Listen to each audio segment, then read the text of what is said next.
யோகிராம் சரத்குமார் ஜெயகுருராயா சரணாகதம் புக்கில் பெங்களூரை சேர்ந்த திரு ராம் பிரசாத் அவர் எழுதிய அவருடைய வாழ்க்கையில் நடந்த ஒரு நிகழ்வை இன்றைக்கி உங்கள் கூட நான் ஷேர் பண்ணிக்கிறேன். திரு ராம் பிரசாத் அவருடைய ஃபேமிலியில் 3 ஜென்ரேஷனாக அவருடைய தாத்தா, அவருடைய அப்பா, அவருடைய என்டையர் ஃபேமிலி எல்லாருமே தபோவனம் ஸ்ரீ ஞானானந்தகிரி சுவாமிகளை குருவாக ஏற்று அவங்கள வழிபட்டுட்டு இருந்திருக்காங்க. ஸ்ரீ ஞானானந்தகிரி சுவாமிகளும் இவருடைய தாத்தா வீட்டுக்கு அடிக்கடி வருவாருனும், அவர் வரும்போது வீட்டிலையே அவருக்கு பாத பூஜை இவங்க எல்லாரும் செய்வாங்கன்னும் அவர் கேள்விப்பட்டிருந்தார். திரு ராம் பிரசாத் அவர்களுக்கு ரொம்ப நாளாக கல்யாணம் ஆகலை. இதனால் அவங்களுடைய பேரண்ட்ஸ் ரொம்ப வருத்தப்பட்டாங்க. இவரை தபோவனத்துக்கு கூட்டிகிட்டு போய் குரு கிட்ட பிளெஸ்ஸிங்ஸ் வாங்கினா சீக்கிரமாக கல்யாணம் ஆகும் அப்படின்னு முடிவு பண்ணாங்க. திரு ராம் பிரசாதோடைய அண்ணன் கல்யாணம் ஆகி அவர் ஹைதராபாத்தில் செட்டில் ஆகியிருந்தார். அவர் வீட்டுக்கு பக்கத்து வீட்டில் தமிழ்நாட்டை சேர்ந்த ஒருத்தர் இருந்தார். அவர் பகவான் யோகிராம் சரத்குமாரோடைய சத்சங்கத்தை அவர் வீட்டிலே வச்சு நடத்தினார். அதுக்கு அவருடைய அண்ணனை இன்வைட் பண்ணியிருந்தார் அந்த சத்சங்கத்துக்கு. அப்படி தான் அவருடைய அண்ணனுக்கு பகவானை பற்றி தெரிய வந்திருக்கு. ஒரு சமயம் இவர் தபோவனம் போகிறேன் அப்படின்னு அவர்கிட்ட சொல்லிகிட்டு இருக்கும்போது அவர் தான், நீங்கள் யோகிராம் சரத்குமாரையும் தரிசனம் பண்ணுங்கள், திருவண்ணாமலைக்கு போயிட்டு நீங்கள் தபோவனம் போகும்போது யோகிராம் சரத்குமார் சுவாமியும் போய் தரிசனம் பண்ணிவிட்டு அவருடைய ஆசீர்வாதத்தையும் வாங்கிக்கோங்க அப்படின்னு சொல்லியிருக்காரு. அப்படி நீங்கள் அங்கே போகும்போது உங்களுக்கு அவரை கண்டுபிடிக்கிறதுக்கு கஷ்டமாக இருந்ததுன்னா நீங்கள் யார்கிட்டனாலும் விசிறி சுவாமியார்னு கேட்டு பாருங்கள், அவங்க உங்களுக்கு வழிகாட்டுவாங்க எப்படி அவங்க போகணும் அப்படின்னு சொல்லி அனுப்பியிருக்காரு. இவருக்கும் இவருடைய பேரண்ட்ஸ்க்கும் ஸ்ரீ ஞானானந்த சுவாமிகள் மட்டும்தான் மைண்டில் இருந்திருக்காங்க. அவங்களுக்கு யோகிராம் சரத்குமார் சுவாமி பற்றி அவ்வளோவா இன்ட்ரெஸ்ட் இல்லை. அதனால சும்மா ஜஸ்ட்டு போய் அவரை பார்த்துட்டு நம்ம உடனே கிளம்பிடணும், ரொம்ப நேரம் அங்கே டைம் ஸ்பெண்ட் பண்ணக்கூடாது, அவரை போய் சும்மா பார்த்துட்டு நம்ம தபோவனத்துக்கு கிளம்பிடலாம் அப்படிங்கிற மைண்ட் செட்டில் தான் வந்திருக்காங்க. அந்த மைண்ட் செட்லேயே திருவண்ணாமலைக்கு வந்துட்டாங்க. வந்ததுக்கப்புறமா கோவில் பக்கத்தில் கேட்டிருக்காங்க. அங்கே சன்னதி தெரு வீட்டை காமிச்சிருக்காங்க. இவங்களும் சன்னதி தெரு வீட்டுக்கு போயிருக்காங்க. அப்போது மாம்பழ சீசனுங்கிறதுனால 1 கிலோ மாம்பழம் வாங்கிட்டு போயிருந்தாங்க. அதில் 3 மாம்பழம் நல்லா பழுத்த மாம்பழமாக இருந்தது.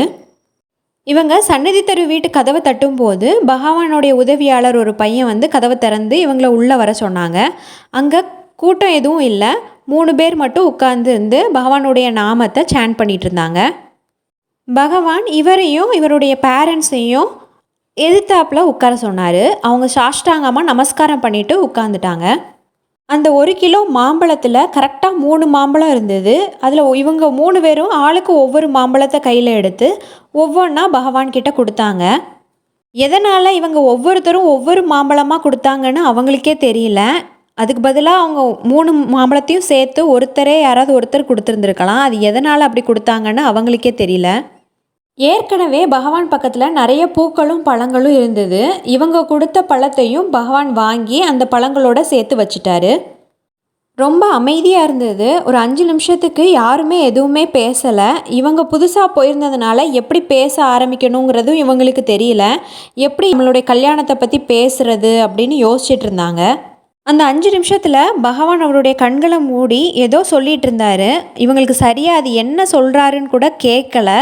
கொஞ்சம் கேர்ஃபுல்லாக கவனித்ததுக்கப்புறமா அவங்களுக்கு தெரிஞ்சிருக்கு, Bhagavan there is no place for 3 people அப்படின்னு சொல்லியிருக்காரு. 3 நபர்களுக்கு இங்கே இடம் இல்லை அப்படிங்கிறத அவர் சொல்லியிருக்காரு. மறுபடி பகவான் இதையே சொல்லிகிட்டு இருந்திருக்காரு. இவங்களுக்கு யோசனையாக இருந்திருக்கு, எதுக்கு சுவாமிஜி இப்படி சொல்கிறாரு ரிப்பீட்டடாக. இந்த ஹால் ஃபுல்லாக எம்டியாக தான் இருக்குது, வெறும் 6 பேர் தான் இருக்கோம், 3 பேருக்கு இங்கே இடம் இல்லைன்னு சொல்கிறாரு, எதனால் இப்படி சொல்கிறாரு அப்படின்னு யோசிச்சுட்டே இருந்திருக்காங்க. திடீர்னு பகவானுடைய உதவியாளர் அந்த பையன் பகவான் உங்கள் 3 பேரையும் போக சொன்னாங்க, நீங்கள் இப்போ கிளம்பலாம் அப்படின்னு சொல்கிறாரு. இவங்க 3 பேருக்கும் ரொம்ப ஷாக்காக இருந்தது. ஏன்னா இவங்களுக்கு என்ன நடந்துச்சு என்னன்னு ஒன்றுமே தெரியல. ஜஸ்ட்டு 5 நிமிஷம்தான் இருக்கும். இவங்களும் எதுவுமே பேசலை. ஆனால் இவங்கள பகவான் போக சொல்லிட்டாருன்னொன்னே இவங்களுக்கு ரொம்ப ஷாக்கிங்காக இருந்தது. அதுக்கப்புறமா சரி ஓகே நம்ம போகலாம் அப்படின்னு கிளம்பிட்டாங்க. பகவான்கிட்ட நமஸ்காரம் பண்ணிவிட்டு கிளம்புனாங்க. அப்போ பகவான் அவங்க கொடுத்த அந்த பழங்களை திருப்பி கொடுத்துட்டாரு. அவங்க என்ன பழம் கொடுத்தாங்களோ அதே மாம்பழத்தை திருப்பி அவங்கக்கிட்டேயே கொடுத்துட்டாரு. இவங்க வெளியே வந்ததுக்கப்புறம் தான் பகவான் எதுக்கு அந்த வார்த்தையை சொன்னார் அப்படின்னு யோசித்து பார்த்துருக்காங்க. அதுக்கப்புறமா தான் இவங்களுக்கு புரிய வந்தது, இவங்க பகவானை தரிசனம் பண்ணணுங்கிற மைண்ட் செட்லேயே இல்லை. இவங்க உடனே தபோவனத்துக்கு போய் ஸ்ரீ ஞானானந்தகிரி சுவாமிகளை தரிசனம் பண்ணணுங்கிற மைண்ட் செட்டில் தான் இருந்திருக்காங்க. அதனால தான் பகவான் இங்கே அந்த 3 நபருக்கு இங்கே இடம் இல்லை அப்படின்னு சொல்லியிருக்காரு அப்படிங்கிறது அவங்களுக்கு புரிஞ்சிருக்கு. இவங்க மைண்ட் ஃபுல்லாகவே தபோவனம் போகணுங்கிற இதிலே இருந்ததுனால இவங்கள உடனே அவர் அனுப்பி வச்சிட்டாரு. பகவான் ஆசிர்வதித்து கொடுத்த அந்த மாம்பழத்தோடு அவங்க தபோவனமும் போனாங்க. அந்த வருஷமே அவருக்கு கல்யாணம் நடந்துச்சு. பொதுவாக மகான்களை தரிசிக்க போகும்போது அவங்க உத்தரவு கொடுத்ததுக்கு அப்புறமா தான் அங்கேருந்து நம்ம கிளம்பணும்.